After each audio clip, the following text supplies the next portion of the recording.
Assalamualaikum warahmatullahi wabarakatuh. Perkenalkan, kami dari kelompok 8.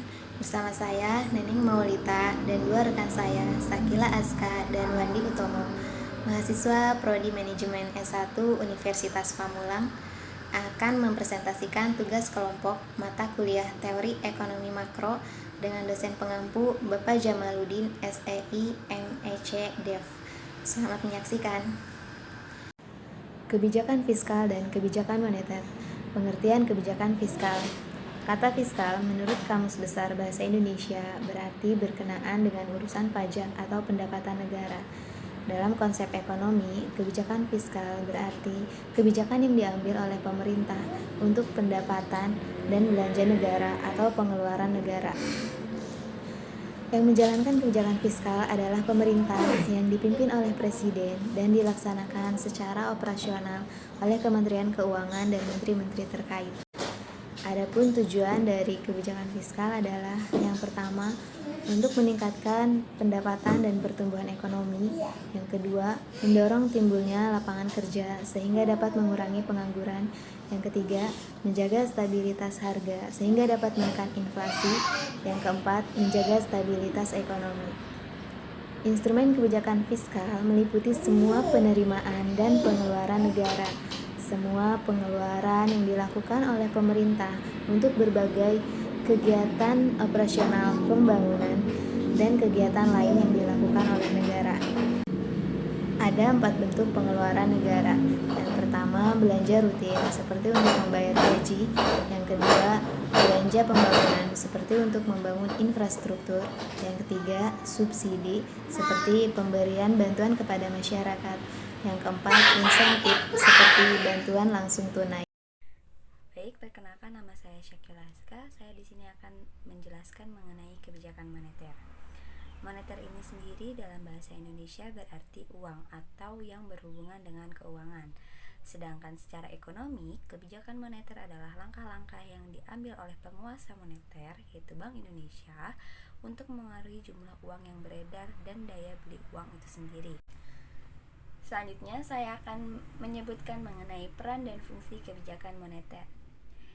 Yang pertama, mempertahankan iklim investasi. Yang kedua, memperluas kesempatan kerja. Yang ketiga, menciptakan pertumbuhan ekonomi yang tinggi. Yang keempat, memperbaiki neraca pembayaran. Yang kelima, menjaga kestabilan nilai kurs mata uang. Yang keenam, menjaga kestabilan harga barang dan jasa. Yang ketujuh, menurunkan laju inflasi. Dan yang terakhir, memperbaiki posisi neraca perdagangan dan neraca pembayaran. Yang terakhir, tujuan kebijakan moneter. Kebijakan moneter ini bertujuan untuk mencapai kestabilisasian ekonomi yang dapat diukur dengan pertama, kesempatan kerja, kedua, kestabilan harga, ketiga, membuat seimbang neraca pembayaran internasional, keempat, mengedarkan mata uang sebagai alat pertukaran, medium of exchange dalam perekonomian.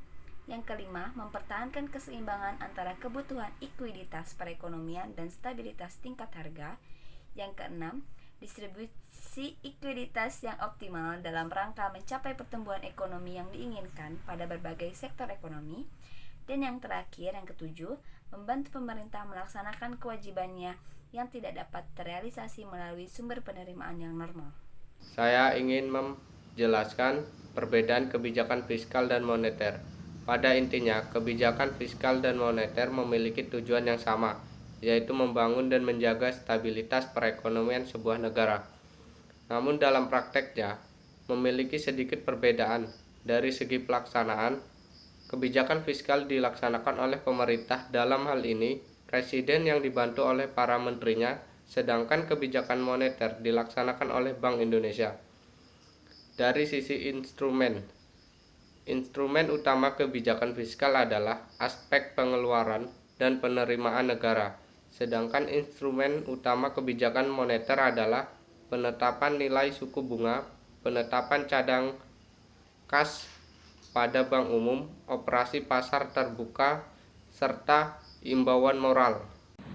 Dapat disimpulkan bahwa kebijakan fiskal dan kebijakan moneter memiliki tujuan yang sama, yaitu membangun dan menjaga stabilitas perekonomian sebuah negara. Demikian presentasi dari kelompok kami.